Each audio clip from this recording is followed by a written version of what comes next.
Okay, for the second part of the cosine of trig, the derivative of trig functions, we're going to start with this position function. It says an object at the end of a vertical spring is stretched 4 centimeters below its rest position, or its equilibrium position, and it's released at time equals to 0.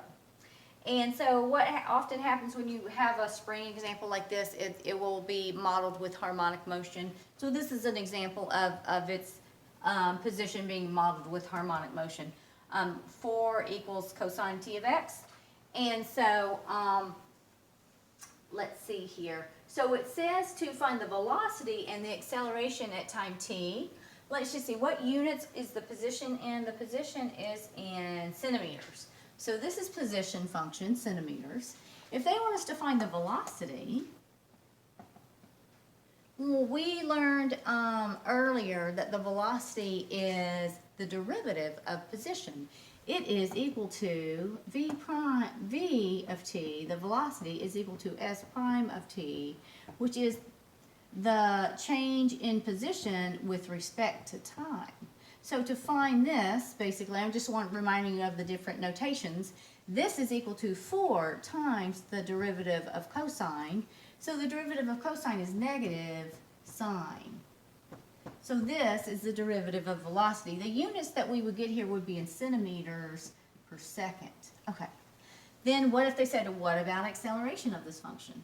Acceleration of this function. Well, acceleration is the change in velocity with respect to time, or the second derivative of position, which would be d2s over dt squared, or s double prime of t. This is all the different notations for acceleration, and so that would simply be the derivative of this function. So negative 4 is a constant, it stays right there. Derivative of sine is cosine. The units on this would be centimeters per second, or centimeters per second squared.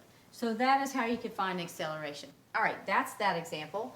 Let's move on and do, let's do this one. Let's find the derivative of, I think this is number 5 on your sheet. Y is equal to 2 secant of x minus the cosecant of x. All right, so y prime would be this constant 2. Derivative of secant is secant x tangent x, minus the derivative of cosecant is negative cosecant x, cotangent of x. So if we take care of that double negative, it's 2 secant of x tangent of x plus cosecant x cotangent x. And so that is that one. Okay, so let's do the next one, 6, which is this. Let me make a little more room.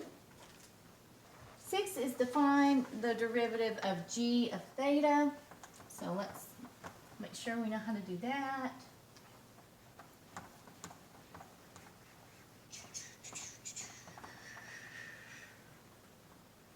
Alright, so g of theta looks like this. G of theta is equal to e to the theta times tangent of theta minus theta. Alright, so g prime of theta. This is product rule. We have the product of two functions involving theta. So this would be first, this is the first function, this is the second function. So it's going to be first times the derivative of the second. Well, the derivative of tangent is secant squared theta. Derivative of theta is 1. First times derivative of second plus second tangent theta minus theta times the derivative of the first. The derivative of e to the theta is e to the theta. All we could do here, maybe we could factor out an e to the theta.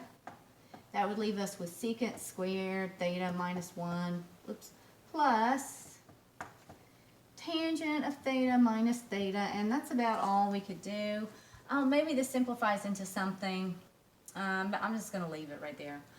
Let's go ahead and do number 7 is f of t.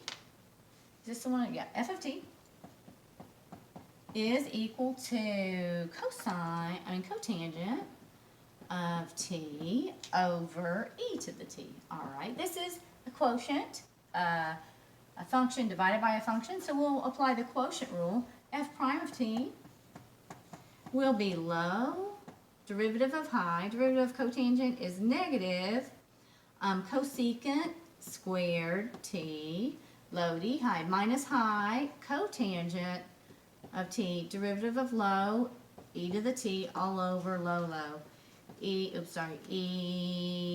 to the 2t.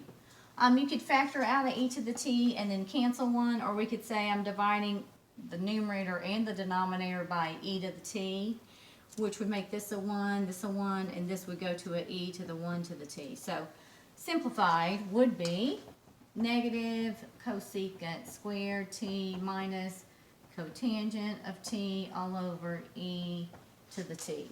That is that one. All right, last one. Let's do example 8, which looks like this. Y is equal to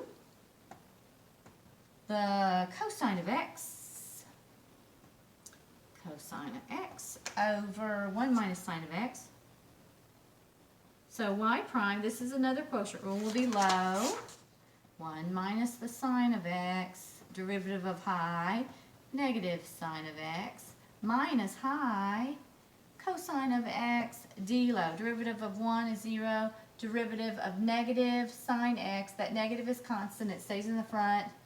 Cosine x is what you get, all over low, 1 minus the sine of x. Okay, what do we have here? We have negative sine x plus sine x squared. Negative sine x plus sine squared of x, okay? Plus cosine squared of x all over 1 minus sine x. I think I left off my squared. I think that's squared right there. Squared, okay. So then what do we got here? Oh, sine squared x plus cosine squared x is the number 1. Right? So really, this is negative sine x plus 1. You can think of that as really a 1 minus the sine of x. All right, that's really what we have. So we have the same thing. I see a common factor here. I'm going to divide one of these into one of these. So 1 over 1 minus the sine of x is what I get for that guy's derivative. All right, that is derivative of trig functions.